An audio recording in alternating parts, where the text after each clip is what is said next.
eat thereof, your eyes will be open, and you shall be as. Remember that. So watch this thing to the very end, and you will decide the thought. You ready for this? Ladies,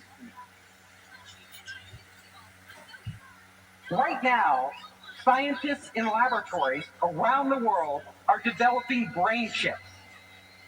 Now, these are chips that can be inserted into the brain, and they are wireless. And let me show you.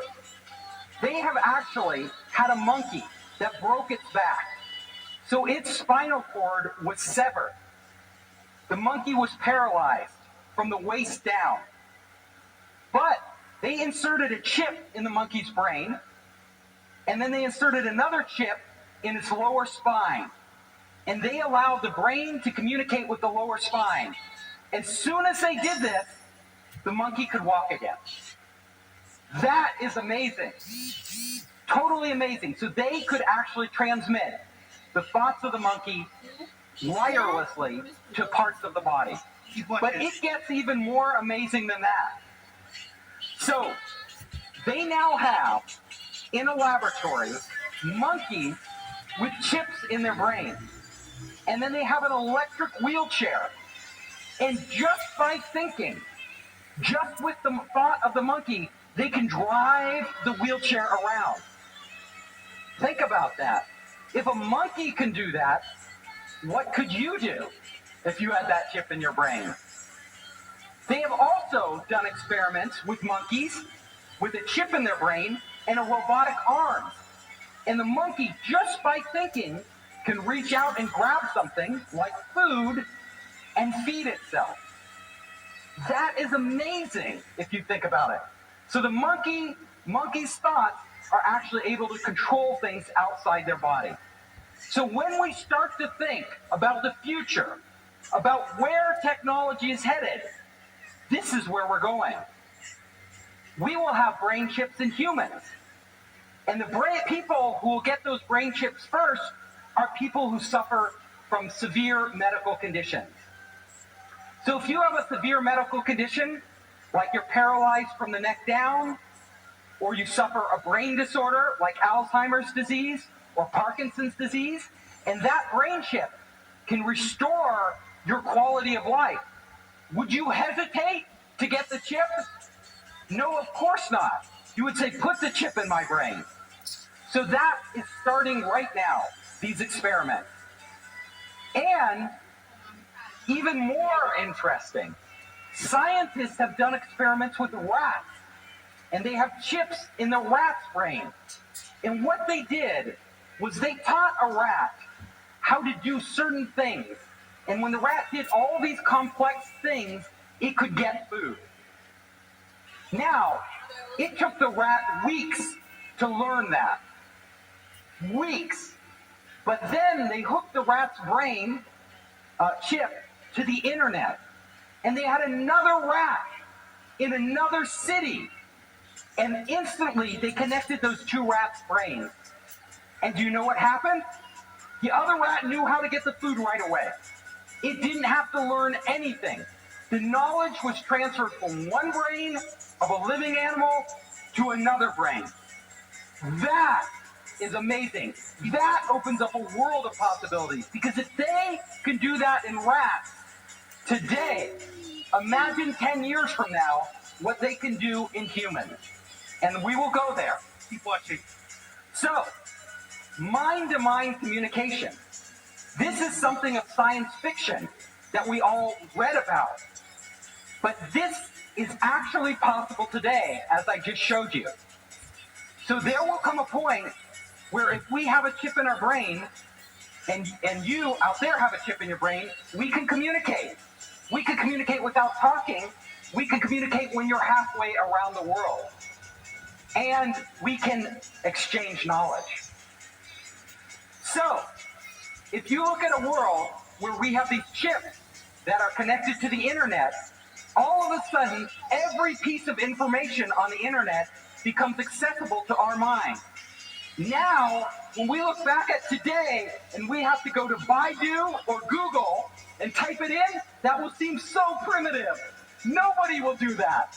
You will just think, what knowledge do I need? And it will appear there for you to use. But it gets even weirder, stranger.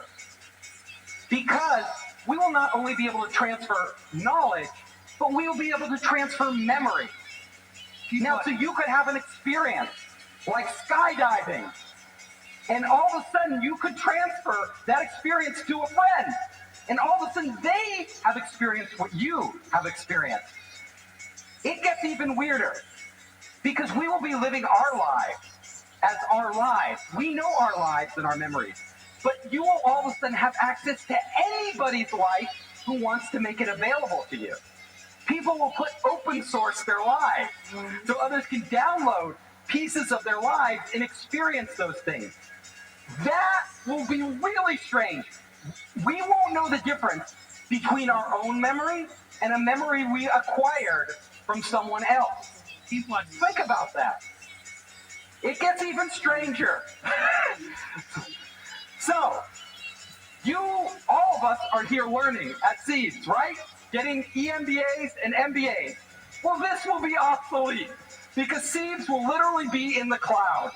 And you will just download from all the best minds in the world whatever you need to know when you need to know it.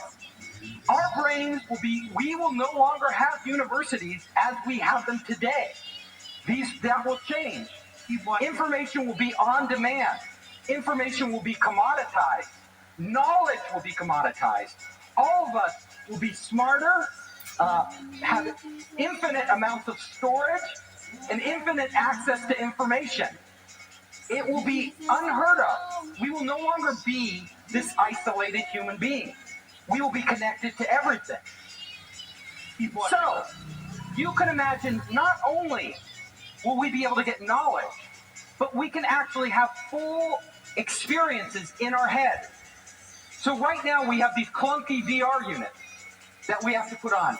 But in the future, you can just download a whole environment and actually live in it. And all of you might think, this is not real.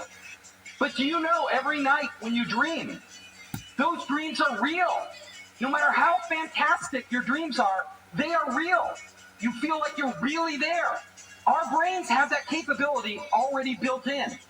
All it takes is the technology to stimulate and transfer the right images in our brain so our brain creates them, and then we will live like the difference between us dreaming and reality will be blurred. We will be spending a lot of time outside our body. So, Keep watching. think about this. You, as a human being right now, are trapped in this body. But once you are connected to the internet, you are no longer trapped in your body. You can actually be anywhere at any time that any other person or any other device is getting sensory information. Keep watching. So there could be a robot on Mars, and you could literally tap into the robot on Mars, and it would be like you're on Mars. It could totally recreate the experience, including the sensations, the physical sensations, like everything of you being on Mars. You can live through other people, your favorite pop star, your favorite scientist. You could be in Elon Musk's head right now, walking around doing what he's doing, if Elon Musk allowed you to do that. Keep watching. It gets so strange because our senses now, we have our 5 senses of our bodies. But suddenly, if we are connected to a world of intelligent machines and intelligent sensors all over, we will no longer have 5 senses. We will have access to hundreds of sensory input, infrared, right? All these UV, all these different types of senses that we never even experienced before. It will radically change how we perceive existence. So if you start to go down this path, you see, we won't even be, our life today will be totally alien to us. We will be living in a whole nother reality that is blending information, sensory information, data information, memories, all of this from all around the world in this vast internet. And that will and can